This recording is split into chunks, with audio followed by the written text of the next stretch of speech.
जरा सोचिए, एक ऐसा प्लेन जो 2 जुलाई 1955 को न्यूयॉर्क से मियामी के लिए उड़ा और फिर हवा में गायब हो गया।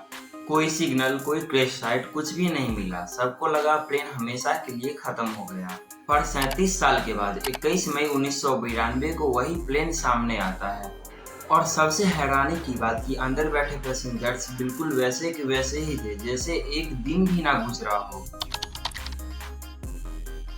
नमस्कार दोस्तों, मैं हूं आदित्य झा और आप देख रहे हैं एक ऐसा रहस्य जो दुनिया भर के लोगों को हैरान करता आया है। ये है पैन एएम फ्लाइट 914 की अनसॉल्व्ड कहानी। आखिर सच क्या है? क्या वाकई ये एक टाइम ट्रेवल का सबूत है या फिर सिर्फ एक झूठी कहानी जो दुनिया को बेवकूफ बनाती रही? आइए पूरा राज खोलते हैं। तो दोस्तों, बात है 2 जुलाई 1955 की सुबह की।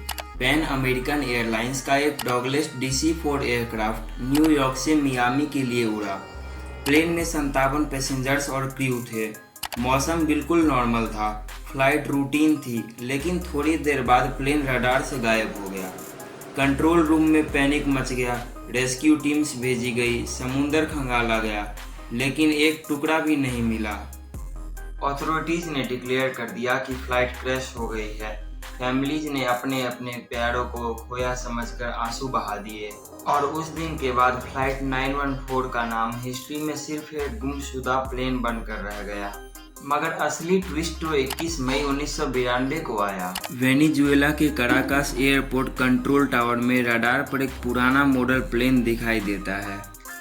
कंट्रोलर्स ने जब कांटेक्ट किया तो पायलट ने कहा, ये पैन एएम फ्लाइट 914 है, न्यूयॉर्क से मियामी जा रहे हैं, लैंडिंग के लिए क्लियरेंस चाहिए। ये सुनकर टावर में बैठे लोगों के होश उड़ गए, क्योंकि ये फ्लाइट 914 तो 1955 में ऑफिशियली रिकॉर्ड्स के हिसाब से गायब हो चुकी थी। जब प्लेन लैंड किया, लोग दौड़कर देखने लगे। प्लेन का डिजाइन पूरा पुराना था, 1950s के जैसा, और अंदर के पैसेंजर्स एक दिन भी बूढ़े नहीं हुए थे। उन्हें लगा था कि बस कुछ घंटे ही बीत गए हैं। उन्हें ये महसूस ही नहीं हुआ कि 37 साल का वक्त गुजर गया है। जब प्लेन लैंड किया तो पायलट ने देखा कि आसपास नए ज़माने के नए प्लेन सब थे। उसे शक हुआ। फिर अथॉरिटीज़ ने तुरंत इन्वेस्टिगेशन करने की कोशिश की, लेकिन फिर पायलट ने उनसे पूछा कि ये कौन सा साल चल रहा है। उन्होंने जब बताया कि ये कौन सा साल चल रहा है तो फिर पायलट के होश उड़ गए और उसने बिना क्लियरेंस लिए प्लेन का इंजन दोबारा से स्टार्ट किया और उड़ा गया। और फिर जैसे प्लेन 1955 में रडार से गायब हुआ था, वैसे ही फिर 1992 में भी उस टाइम भी प्लेन फिर से रडार से गायब हो गया। और फिर उसके बाद ना ही प्लेन मिला और ना ही पैसेंजर्स। सिर्फ ये सवाल बच गया कि ये हुआ क्या था। अब सवाल ये है कि 37 साल तक प्लेन कहाँ था? कुछ एक्सपर्ट्स कहते हैं कि ये एक टाइम लूप था, मतलब प्लेन एक ऐसे डायमेंशन में चला गया था जहां वक्त रुक गया था, इसीलिए पैसेंजर्स जवान के जवान रहे। कुछ लोग इसे टाइम ट्रेवल का सबूत मानते हैं। सोचिए, अगर वाकई ऐसा पॉसिबल है तो हमारे आसपास और भी कितनी चीजें हैं जो हमने समझी ही नहीं। लेकिन कुछ और एक्सपर्ट्स कहते हैं कि ये सब सिर्फ एक फेक स्टोरी थी जो 1985 में tabloid newspaper weekly world news ने बनाई थी और बाद में ये कहानी वायरल हो गई। दोस्तों, इस न्यूज़पेपर के बारे में कहा जाता है कि ये 90 से 95% तक जो इसका न्यूज़ जितना भी रहता था, ये जो प्रिंट करता था, सारा इसका गलत रहता था। ये सारा गलत न्यूज़ छापता था 90 से 95% तक। और बात रही ये फ्लाइट 914 की, तो इस नाम का कोई केस, इस नाम का कोई फ्लाइट एग्जिस्ट ही कभी नहीं करता था।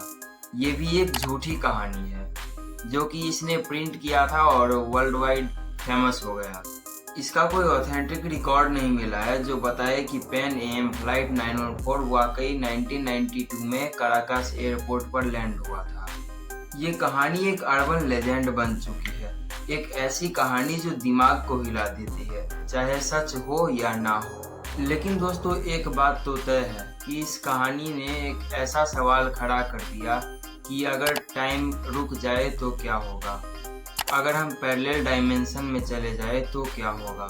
आपको क्या लगता है, ये फ्लाइट 914 की कहानी वाकई एक टाइम ट्रेवल की मिस्ट्री थी या फिर सिर्फ एक झूठी कहानी जो न्यूज़पेपर के द्वारा बनाई गई थी। तो दोस्तों, अगर आपको वीडियो पसंद आया हो तो वीडियो को लाइक करें, शेयर करें और चैनल को सब्सक्राइब करना ना भूलें। मिलते हैं फिर से किसी नए वीडियो के साथ, तब तक के लिए जय हिंद।